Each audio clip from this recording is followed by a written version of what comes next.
Magandang araw mga ka-Bicol Weather Update. Bago ang lahat, gusto ko pong sabihin sa inyong lahat na Happy New Year! Bakit nga ba maulan? Dahil yan sa malakas na amihan o northeast monsoon na nakakaapekto ito sa northern at central Luzon. Meron din tayong tail end of a frontal system na ngayon na nakakaapekto sa southern Luzon. Kaya't maulan hanggang sa malalakas na pag-ulan ang mararamdaman natin ngayong araw. Kaya't mag-iingat po tayong lahat mga ka-Bicol Weather Update. At kung bago ka pa lang sa channel natin, please subscribe and click notification bell para updated ka lagi sa mga bagong weather update, news, and vlogs. Maraming salamat po. And again, Happy New Year po. Para sa kumpletong detalye, narito ang weather forecast ng DOST Pag-asa.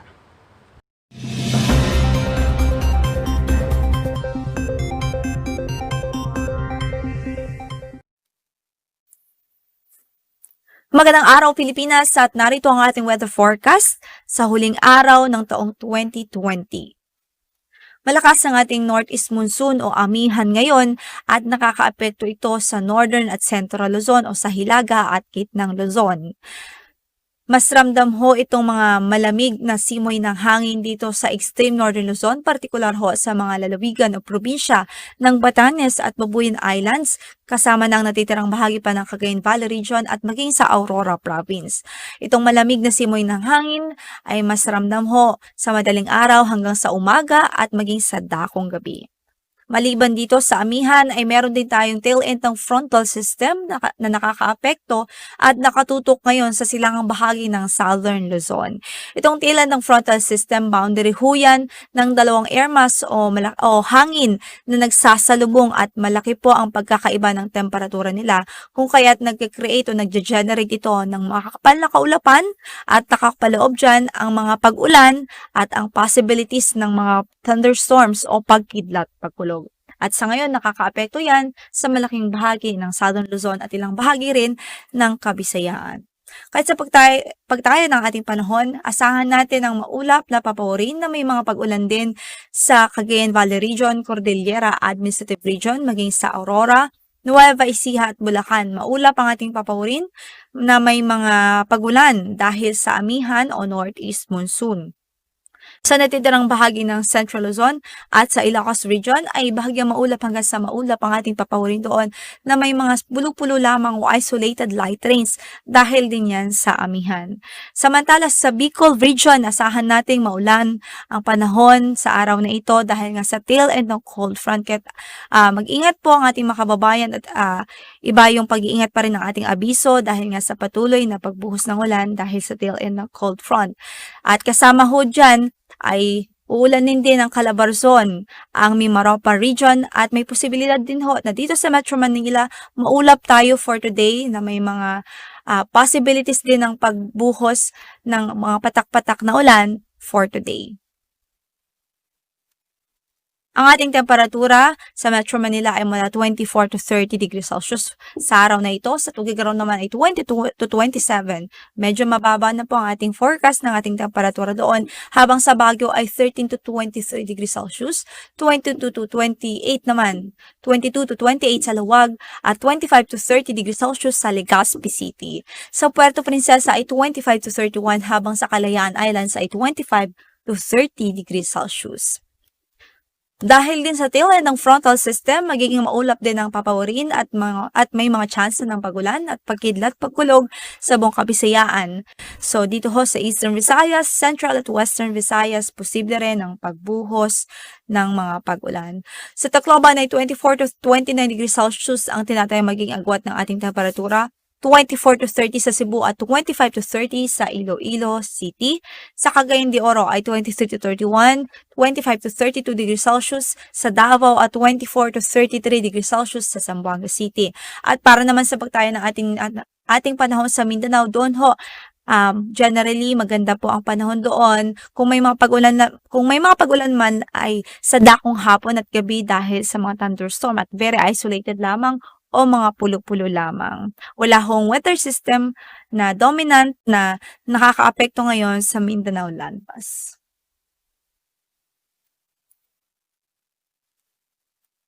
Meron tayong gale warning ngayon sa mga baybaying dagat ng ilang bahagi ng ating bansa. At ito nga dito sa Batanes, Cagayan, including Babuyan Islands, Isabela, Aurora, Ilocos Norte, Ilocos Sur, La Union, Pangasinan, Zambales at Bataan ay nakataas ang ating gale warning. So hindi po pwedeng pumalaot ang maliliit na sasakyang pandagat dahil magiging maalon hanggang sa napakaalon ng ating kondisyon ng karagatan doon at hindi po ito kakayanin ng maliliit na sasakyang pandagat. Kung kaya't pinagbabawal po muna, hindi po muna ina-advise na ang venture sa ating seaboards dito sa Northern Luzon, sa Western Seaboard ng Northern Luzon, sa Eastern Seaboard ng Luzon landmass kasama na ang Eastern Seaboard ng Visayas at ang Western Seaboard ho ng buong Luzon din yan. Kasama sa gale warning natin,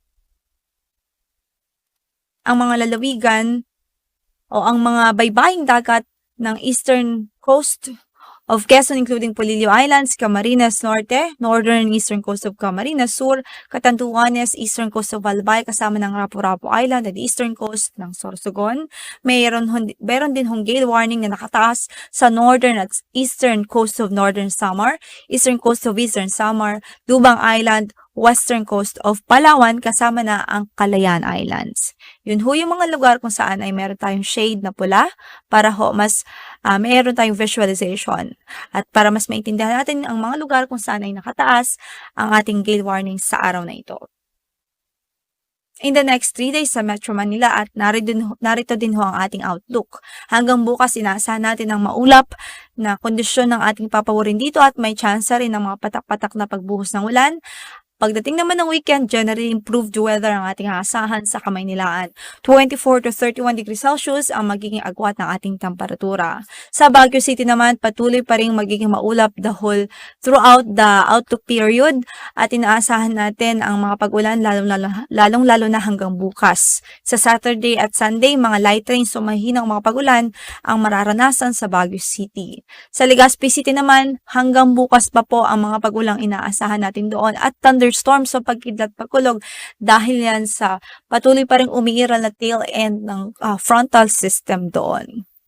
Pagdating naman ng Sunday, magiging maulap pa rin at may tsansa pa rin ng mga patak-patak na pag-ulan. 24 to 29 degrees Celsius ang ating tinatayang magiging agwat ng ating temperatura sa Legazpi City. At kung mapapansin nga ho natin, simula sa araw na ito hanggang sa outlook period, hanggang sa weekend, ay dahil may posibilidad ng mga tuloy-tuloy na pag-ulan, at mga thunderstorm, patuloy natin pinag-iingat ang ating mga kababayan, especially sa low-lying areas kung saan ay may possibility ho ng mga pagbaha at mga posibilidad din ng mga pagguho ng lupa sa mga bulubunduking lugar. Sa Metro Cebu naman ay 24 to 32 degrees Celsius ang magiging agwat ang ating temperatura at para sa pagtayo ng ating panahon, simula bukas, generally improved weather tayo sa Metro Cebu hanggang weekend na huyan. At sa Davao, wala tayong inaasahang bagyo na makaka-apekto sa Davao City at sa ilang bahagi pa ng Mindanao at least in the next 2 to 3 days. Ngayon pa man, magantapay tayo sa mga updates ng pag-asa ukol sa mga possible weather systems na posibleng pumasok ng ating area of responsibility. At ang ating temperatura, pagtayo ng ating temperatura sa Metro Davao ay 24 to 33 degrees Celsius. Ang sunrise for today is 6:21 in the morning at inaasahang lulubog ang araw mamaya sa ganap na alas 5:38 ng hapon. Yan ang latest mula dito sa Pag-asa. Ito po si Lori de la Cruz.